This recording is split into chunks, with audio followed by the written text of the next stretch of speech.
स्वागत है आपका। मैं रविंद्र सिंह और सबसे पहले टोंक की बड़ी खबर से शुरुआत करते हैं, जहां पर गहलोत घाट पर बना एक पुल, गहलोत घाट पर बना पुल भर भराकर गिर गया है। पुल निर्माण पर, इस पुल के कंस्ट्रक्शन पर बड़े सवाल अब उठ गए हैं।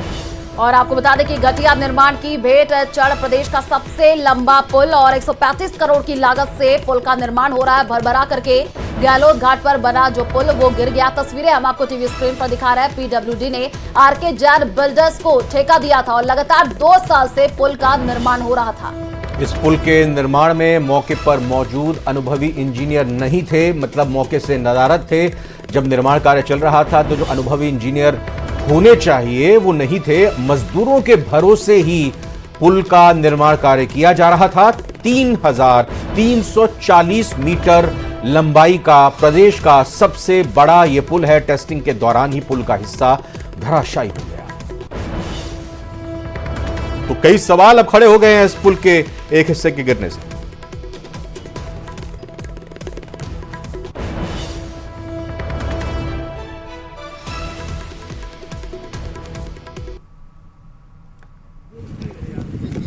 सबसे लंबा पुल निर्माण के दौरान ही भरभरा कर गिर गया।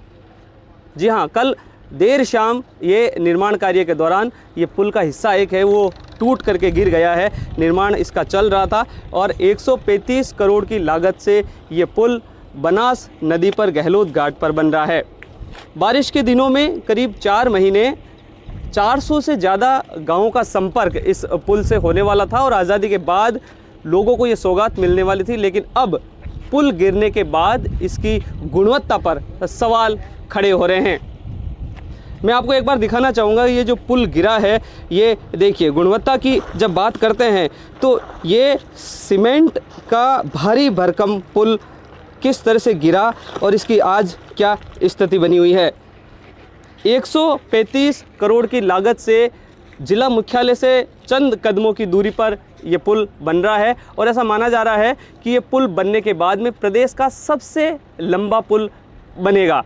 करीब 2 किलोमीटर इसकी लंबाई है वो ऊपरी है और दोनों छोरों को जोड़े तो करीब 2.9 किलोमीटर इसकी पूरी लंबाई होने वाली थी। लेकिन फिलहाल निर्माण के दौरान ये पुल गिरने के बाद इसकी गुणवत्ता पर सवाल उठ रहे हैं। अब किस तरह से इसकी जांच की जाएगी और क्या पूरा मामला सामने आता है, ये आगामी दिनों में सामने आएगा। न्यूज़ 18 राजस्थान, दौलत पारिक, टोंक।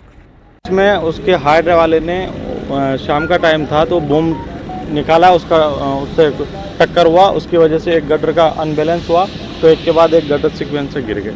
तो हाइड्रा कहाँ है? फिर हाइड्रा वो खड़ा है, हाइड्रा लेके भग रहा था, उसको हमने तुरंत रोका और वहीं खड़ा किया है और हाइड्रा वाला हमारा फरार है। अब इसमें इसकी इन्वेस्टिगेशन होना चाहिए, जांच होनी चाहिए कि किस तरह से गिर गया है, मैन्युफैक्चरिंग क्या है, कौन सा मेटल इसमें यूज़ हो रहा है, कौन सी कंपनी है, क्या पीडब्ल्यूडी क्या एक्शन होता है, इसमें सब कुछ होना चाहिए। अधिकारियों को उच्च लेवल की मतलब जांच होनी चाहिए, इसमें इसी गुणवत्ता की जांच होनी चाहिए, क्या उसमें यूज़ हो रहा है, कैसे गिर गई। इतना मिली कि पुलिया के डिवाइडर नीचे गिर चुके हैं।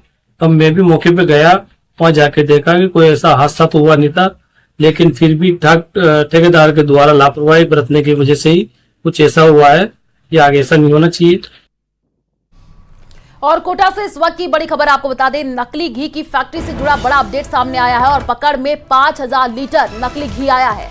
खाद्य सुरक्षा और औषधि नियंत्रण विभाग की तरफ से यह छापा मारा गया, यह कार्रवाई की गई। जब्ती की रानपुर में शुद्ध के लिए युद्ध अभियान के तहत इस बड़ी कार्रवाई को अंजाम दिया गया है। बाल गोपाल इंडस्ट्री में इस कार्रवाई को अंजाम दिया है। फैक्ट्री को सीज कर लिया गया है। नकली घी को